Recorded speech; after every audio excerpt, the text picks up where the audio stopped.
Hello students, स्वागत है आपका अपने यूट्यूब चैनल सीखो इंग्लिश 007 में। तो स्टूडेंट्स, आज हम बात करें रीडिंग की। बहुत सारे बच्चों की ये डिमांड थी और ये प्रॉब्लम भी है कि उनको रीड करना नहीं आता, तो घर पे आराम से इस वीडियो के माध्यम से आसानी से रीड कर सकते हैं। और साथ ही साथ मैं आपको इस कहानी का जो लाइन है, लाइन टू लाइन मतलब भी बताऊँगा, ताकि आपको कहानी अच्छे से समझ में आए। और मैं एक बात और कहना चाहूँगा, आप कोई भी चैप्टर पढ़ें उसको अगर एज ए कहानी के माध्यम से पढ़ेंगे तो सबसे पहले आपको इंटरेस्ट आएगा, क्योंकि इंग्लिश के अंदर अब अगर आप कोई भी चीज़ पढ़ रहे हैं, कोई भी चीज़ रीड कर रहे हैं, तो उसमें इंटरेस्ट होना बहुत ज़रूरी है। तो बहुत सारे बच्चे हैं कि वो ये मतलब उनका ये ओपिनियन है कि सर हमें बिल्कुल पढ़ना नहीं आता, बिल्कुल रुचि नहीं आती, क्योंकि बिना रुचि के कोई भी काम अच्छा नहीं होता है। तो इंटरेस्ट लाने के लिए हम इसमें सबसे पहले हमारे माइंड में ये सोचेंगे कि ये कहानी है और मुझे इसे कहानी की तरह ट्रीट करना है ना। तो ये इसमें आपको थोड़ा धीरे धीरे इसमें इंटरेस्ट आने लगेगा। ठीक है, एकदम से नहीं आएगा, धीरे धीरे आएगा, लेकिन आपको कंटिन्यूअसली प्रैक्टिस करनी है और कंटिन्यू पढ़ सकता है, उसमें कोई दिक्कत नहीं। क्योंकि रीडिंग है तो रीडिंग अगर वो यहाँ से स्टार्ट करेगा, इसमें शब्द थोड़े आसान हैं तो उसको ज़्यादा हेल्प होगी। तो बिना देरी के स्टार्ट करते हैं हमारा पहला चैप्टर, जिसका नाम है हु डिड पैट्रिक होमवर्क। तो इसके अंदर ये जो लड़का है इसका नाम है पैट्रिक, ठीक है। और इसके हाथ में आप देख सकते हैं हॉकी स्टिक है और इसने एक स्कूल की यूनिफॉर्म पहन रखी है। तो इससे आपको साफ अंदाज़ा लग जाएगा कि एक स्कूल का बच्चा है जो गेम खेलने में ज़्यादा रुचि रखता है पढ़ने के बजाय। ठीक है, बिल्कुल आप लोगों की तरह ही है ये, है ना। इसको पढ़ाई करने में मन नहीं लगता, इसका मन सिर्फ खेल में लगता है। तो चलिए स्टार्ट करते हैं। Patrick never did homework, too boring he said. He, अब यहाँ तक हम बात करते हैं कि पैट्रिक जो है ना वो कभी भी गृह कार्य नहीं करता था। वह कहता था he played hockey and basketball and Nintendo instead. वह कहता था कि जो होमवर्क करने का काम है वो बहुत बोरिंग है, और होमवर्क करने की बजाय वो क्या किया करता था, गेम खेला करता था। एक तो हो गया उसका हॉकी का गेम हो गया, है ना, दूसरा हो गया बास्केटबॉल, और तीसरा है निंटेंडो। ये एक वीडियो गेम है एक प्रकार का, आप यहाँ पे साइड में देख सकते हो, बुक में आपका मीनिंग दिया हुआ है निंटेंडो का, ये गेम का नाम है, ठीक है ना। तो आगे बढ़ते हैं। निंटेंडो खेला करता था, ये गेम्स खेला करता था पढ़ने के बजाय। हिज टीचर, अब यहाँ पे ही जो हिज आया है ये भी किसके लिए आया है, पैट्रिक के लिए, ठीक है ना। तो जैसे जैसे इसके नाउन प्रोनाउन आते रहेंगे मैं आपको बता रहूँगा। His teachers told him Patrick do your homework और you will not learn a thing, and it is true. Sometimes he did feel like an ignoramus, but what could he do, he hated homework. अब मैं यहाँ से आपको बताता चलता हूँ, पहले कुछ इन्फॉर्मेशन आपको दे देता हूँ। यहाँ पे एक वर्ड है WONOT, इसको, ये वर्ड जो है ना ये शॉर्ट में लिखा गया है, इसको फुल इस तरह से लिखा जाता है, क्योंकि राइटिंग शैली अलग होती है रीडिंग की, तो हमें पता होना चाहिए कि जो वर्ड यहाँ पे लिखा है उसको किस तरह से पढ़ेंगे। तो ये वॉन्ट पढ़ा जाएगा आपका विल नॉट, ठीक है। और यहाँ पे जो इट्स आया है ये भी एक प्रकार का आपका सब्जेक्ट है, उसके बाद में इसमें वर्ब या एसवी आई हुई है, इट इज़, ठीक है। तो यहाँ पे ये वर्ब का काम कर रही है तो ये वर्ब हो जाएगी, इट इज़ ट्रू, ठीक है। ये इस तरह से शॉर्ट में लिखा गया है और वॉन्ट लिखा गया है विल नॉट, ठीक है, कोई कन्फ्यूज़न नहीं है। और अब मैं बात करता हूँ कि उसके जो टीचर्स थे, यानी उसके जो मास्टर थे, टीचर थे, शिक्षक थे, उसे कहते थे कि पैट्रिक अपना गृह कार्य पूरा करो, अन्यथा तुम कुछ भी नहीं सीख पाओगे, है ना। और ये सत्य भी है, मतलब ये सच भी हुआ, इट इज़ ट्रू, ये सच भी हुआ, है ना। कभी कभी वह एक अज्ञानी के समान महसूस करता था। इग्नोरमस का मतलब क्या होता है, अज्ञानी, जिससे बिल्कुल भी जो पढ़ाई लिखाई का नॉलेज ना हो, मतलब जो आप ही की तरह जैसे पढ़ने तो आते हैं लेकिन बिल्कुल ध्यान नहीं देते हैं, तो वो स्कूल तो रेगुलर आता है लेकिन पढ़ाई नहीं करता, तो वो अज्ञानी होगा, है ना। तो पैट्रिक को उसके टीचर ने समझाया कि तुम पढ़ाई पे ध्यान दो, वरना तो तुम क्या कैसा महसूस करोगे, बिल्कुल अनजान और अज्ञानी सा महसूस करोगे, ठीक है। But what could he do, but वो कर क्या सकता था, वह अपने होमवर्क से क्या करता था, नफरत करता था। हेट माने क्या होता है, नफरत, ठीक है। आगे बढ़ते हैं। Then one day he found, है ना, ई यहाँ पे वापस पैट्रिक के लिए है। देन वन डे, एक दिन, he found his cat playing with a little doll, he grabbed it away. To his surprise, it was not a doll, ठीक है, at all, but a man of the tiniest size. He had a little wool shirt with a old-fashioned breeches and a high tall hat, much like a witch's. He yelled, "Save me! Do not give me back to that cat!" I will grant you a wish, I promise you that. ठीक है, तो बात करते हैं आगे उसने क्या देखा। देन एक दिन, यानी देन का मतलब फिर एक दिन, उसने अपनी बिल्ली को, उसकी जो बिल्ली थी, उसने अपनी बिल्ली को देखा कि उसकी जो बिल्ली है वो एक छोटी गुड़िया से खेल रही है ना। उसने उसको झपट कर छीन लिया, जो पैट्रिक था उसने उसको झपट कर छीन लिया, और to his surprise it was not doll. उसे लगा कि वो जो जिसके साथ गुड़िया, वो जो बिल्ली है वो खेल रही है वो गुड़िया है, लेकिन सच में वो बहुत आश्चर्य हुआ कि वो एक गुड़िया नहीं थी, बल्कि एक टाइनिएस्ट का मतलब होता है बहुत छोटा, एकदम छोटी साइज़। तो आप देख सकते हो ये एक प्रकार का बोना है। ठीक है, तो इसको बोलते हैं टाइनिएस्ट। ठीक है, तो बिल्कुल एकदम बोना प्रकार का जो एक व्यक्ति सा था, छोटे आकार का एक बोना आदमी था। ही हैड अ लिटिल, और अब ये जो इसके बारे में बता रहा है, ही हैड, है ना, लिटिल वूल शर्ट, ये शर्ट के बारे में बात हुई है, with old fashion breaches and high, ये टॉल के बारे में, उसके कपड़ों के बारे में, है ना। इस तरह से ये ऐसा लग रहा था। विचेज का मतलब होता है जादूगर, जैसे मानो कोई जादूगर हो। ठीक है, तो ऐसा लग रहा था भाई, वो एक बोना आदमी था, उसने छोटा सा ऊन का शर्ट और पुराने प्रचलित यानी पुराने प्रकार के कपड़े पहने थे, और घुटनों तक उसका पायजामा पहना था, और जादूगर की तरह ऊंचा एक लंबा टॉप लगा रखा था इसने सर पे, है ना। वह चीखा, उसने चिल्लाया, है ना। और वो क्या कहता है, save me, do not give me, मुझे बचाओ, मुझे उस बिल्ली के पास वापस मत भेजो, मैं आपकी एक इच्छा पूरी करूँगा, मैं आपसे इसका वादा करता हूँ, है ना। उसने अपनी जान बचाने के लिए उससे भीख मांगी। Patrick could not believe how lucky he was, तो पैट्रिक को ये समझ में ही नहीं आया कि वो कितना लकी था, वो कितना लकी माने भाग्यशाली। हियर वॉज द आंसर, उसको अपने होमवर्क का आंसर मिल गया था। Here was the answer to all his problem, और उसकी प्रॉब्लम क्या थी, होमवर्क की प्रॉब्लम जो उसकी थी, उसका उसको सॉल्यूशन मिल गया था। सो ही सैड, ही मतलब पैट्रिक ने कहा, only if you do all my homework till the end of the semester, that is 35 day. Semester कहते हैं जो साल में 2 बार एग्ज़ाम लगती है ना, 6 महीने से, है ना, तो उसको कहते हैं सेमेस्टर। जैसे हमारी जो एग्ज़ाम है जिसे हम बोलते हैं हाफ ईयरली, तो वो भी एक प्रकार की क्या होती है, सेमेस्टर ही होती है। तो क्या कहता है उसे जो पैट्रिक है, उस बोने आदमी को क्या कहता है, यहाँ उसकी जो सारी समस्याओं का हल जो उसे नज़र आता है प्रॉब्लम का, तो उसने कहा, सो ही सैड, इसलिए उसने कहा, अच्छा होगा ओनली इफ़ यू, यदि इस अध्ययन के लिए, होमवर्क के लिए, उस सेशन के अंत तक, जिसमें ख़त्म होने में कितने दिन बचे हैं, 35 डे, यानी उसका सेमेस्टर ख़त्म होने में 35 डेज बचे थे, उस दिनों का जो मतलब होमवर्क था, तो मेरा सारा का सारा क्या कर दो, गृह कार्य या होमवर्क कर दो।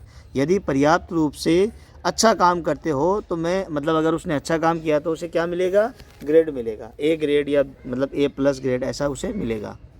तो चलिए आगे देखते हैं फिर उसने क्या किया।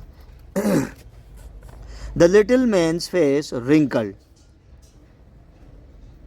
Like a dishcloth thrown in the hamper, he kicked his legs and doubled his fists, and he grimaced and scowled and pursed his lips. Oh, I am cursed, but I will do it. ठीक है, कर्स का मतलब होता है अभिशाप, यानी वो अपने आप को ऐसा समझता है जैसे वो अभिशापित हो गया, मतलब एक गलत जगह आकर के फंस गया। ठीक है, कर्स का मतलब होता है अभिशापित, और ना ग्रीमेस्ड, इसका मतलब होता है गुस्सा करना, एंग्री। और वो क्या कहता है उसके बारे में पढ़ते हैं। द लिटिल मैन, जो बोना आदमी था, the little man's face wrinkled, तो धोने वाला जो झुर्रीदार कपड़ा नहीं होता उसके जैसा उसका मुंह हो गया। और ही किक्ड, उसने अपने पैरों को जोर से पटका, लात मारी, और अपनी मुट्ठियों को दोगुने जोर से बंद किया, भींचा, और त्योरी चढ़ाकर, यानी उसने अपनी जो आंखें वो चढ़ा करके क्रोध दिखाया, लेकिन उसका कोई फ़ायदा नहीं है, होठ को बिचकाया, एकदम गुस्सा कैसे दिखाते वैसे दिखाया। Oh am I curse but I will do it, मैं अभिशापित, यानी मुझे एक और श्राप मिल गया, लेकिन मुझे ये करूँगा, मतलब मुझे करना पड़ेगा, क्योंकि उससे वो नहीं बचाता अगर वो काम नहीं करता था उसका बिल्ली से, है ना, जिसका उससे डर लग रहा था।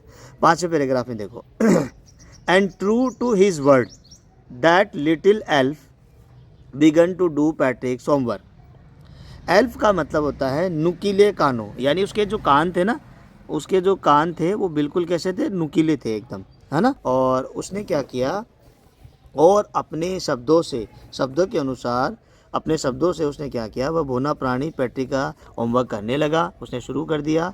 Accept there was one glitch, लेकिन उसे एक समस्या थी। ग्लिच माने क्या होता है, समस्या। उसे एक छोटी समस्या आई। The elf did not always know what to do and he needed help. उस बोने व्यक्ति को हर बार ये पता नहीं होता कि उसे करना क्या है। उसे हर बार क्या किसकी ज़रूरत पड़ती, हेल्प की, मदद की ज़रूरत पड़ती। हेल्प मी हेल्प मी, और वो चिल्लाता मेरी सहायता करो सहायता। ही हैड से, ये ही हैड से, ठीक है ना। And Patrick would have to help in whatever way, तो उसे ज़रूरत पड़ती, वह कहता था कि मुझे मदद करो मदद करो, और पैट्रिक जो था उसकी सहायता करनी पड़ती, चाहे वह किसी भी रूप में हो। तो पैट्रिक क्या करता, उसकी मदद करता, क्योंकि पैट्रिक उससे काम करवा रहा था तो उसे मदद करनी पड़ती। फिर आगे देखो, I don't know this word the elf squeaked while reading Patrick's homework. Get me a dictionary.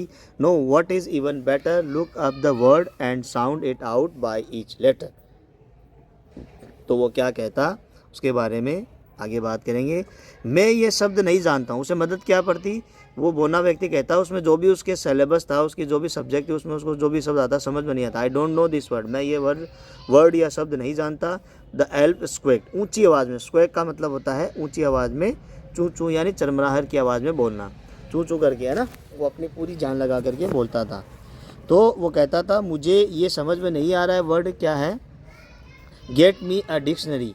और वो कहता कि मुझे एक शब्दकोश दे दो, डिक्शनरी दे दो नहीं, इससे भी अच्छा होगा कि उस शब्द को तलाश करो और हर एक अक्षर को स्पष्टता से बोलो। यानी जैसे मैं आपको रीडिंग यहाँ पे करके बता रहा हूँ, स्पष्टता से, ईच लेटर, इस तरह से एकदम स्पष्ट रूप से बोलो।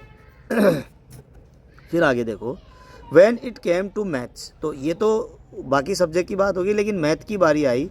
Patrick was out of luck. अब पैट्रिक को भी उसमें मैथ में बिल्कुल नहीं आता था, उसके बिल्कुल ज़ीरो था वो। What are time tables, the elf shrieked, we elves never need that. तो यहाँ पे वो दोनों बात करते हैं, तो उसके बारे में वो क्या कहता है, जब गणित की बारी आती है तो पैट्रिक उसमें बदकिस्मत यानी उसका अनलक था। समय सारणी क्या है, वह बोना चीखा, और उस बोने ने कहा कि समय सारणी क्या है इसकी, है ना, हम बोने लोगों को इसकी आवश्यकता कभी नहीं होती। तो बोना कहता है कि हमें इन चीज़ों की ज़रूरत नहीं पड़ती। और आगे फिर पैट्रिक क्या कहता है, and addition, subtraction and division and fraction. तो ये तो आप लोगों को पता ही होगा, एडिशन होता है जोड़ना, सब्ट्रैक्शन होता है घटाना, डिवीज़न होता है भाग देना, फ्रैक्शन होता है आपका भिन्न करना, अलग अलग करना, है ना।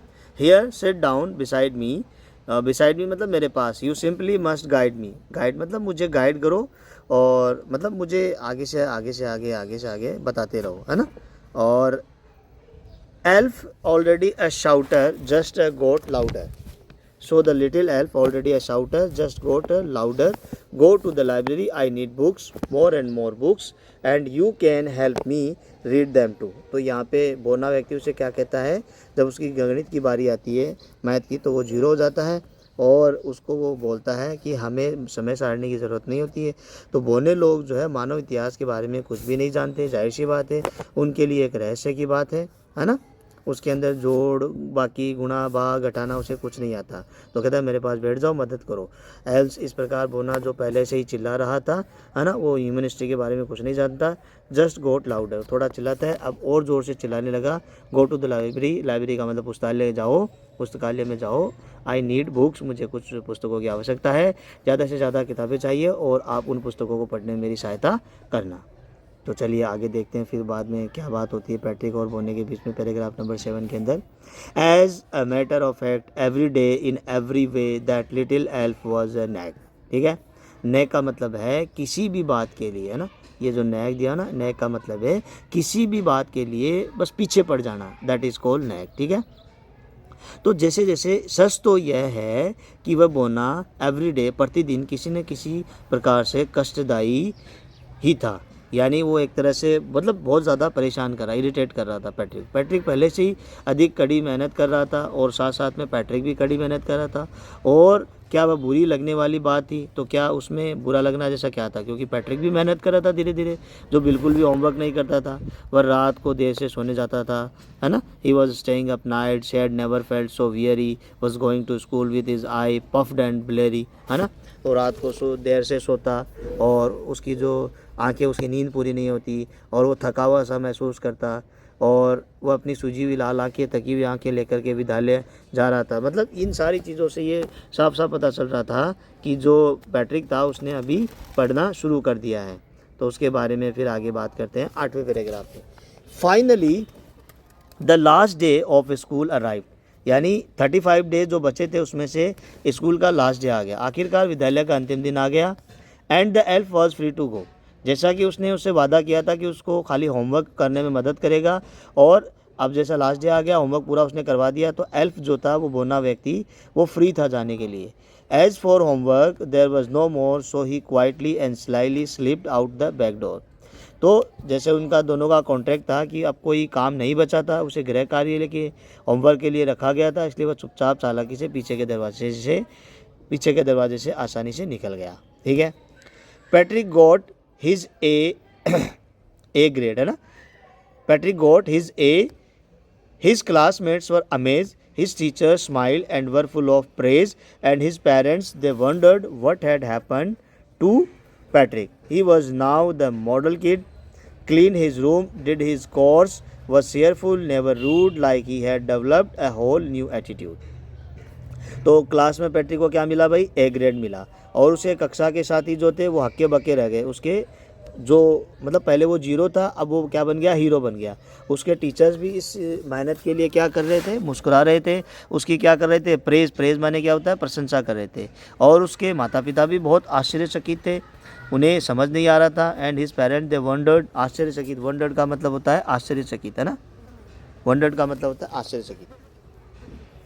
What had happen to Patrick, यानी पैट्रिक को क्या हुआ था? अब वह क्या बन चुका था? He was now the model kid, वो क्या बन चुका था? एक आदर्श बच्चा था। और अपना जो कमरा था वो क्या करता था? क्लीन, साफ रखता था। और अरुचिकर, हिज कोर्स, यानी जिस काम में उसे रुचि नहीं होती थी वह कार्य भी करने लगा था। और बिल्कुल एकदम चीयरफुल रहने लगा, एकदम खुश मिजाज रहने लगा, हंसने लगा, खिलखिलाने लगा, एकदम पॉजिटिव रहने लगा। नेवर रूड, और किसी के साथ कभी भी अपशिष्ट यानी भद्दा व्यवहार नहीं करता था। Like he had developed a whole new attitude, जैसे कि उसने कोई नया दृष्टिकोण विकसित कर लिया है। तो you see in the end, तो अंत में आपने देखा, पैट्रिक स्टिल थॉट ही, वापस यहाँ पे ही के साथ नहीं आया, तो ये क्या होगा? ही हैड, क्या पढ़ा जाएगा? ये हैड, मैंने ऊपर भी बताया था ना। He had made that tiny mad do all his homework, but I will share a secret just between you and me, it was not the elf, Patrick had done it himself. तो क्या बता रहा है author हमें? अंत में आपने देखा था कि पैट्रिक अब भी ये सोचता है कि उसने उस बोने से अपना सारा काम या होमवर्क करवाया, बट लेकिन ये एक रहस्य है, शेयर अ सीक्रेट, लेकिन मैं आपसे एक रहस्य शेयर करूँगा, just between you and me, जो आपके और मेरे मध्य रहेगा।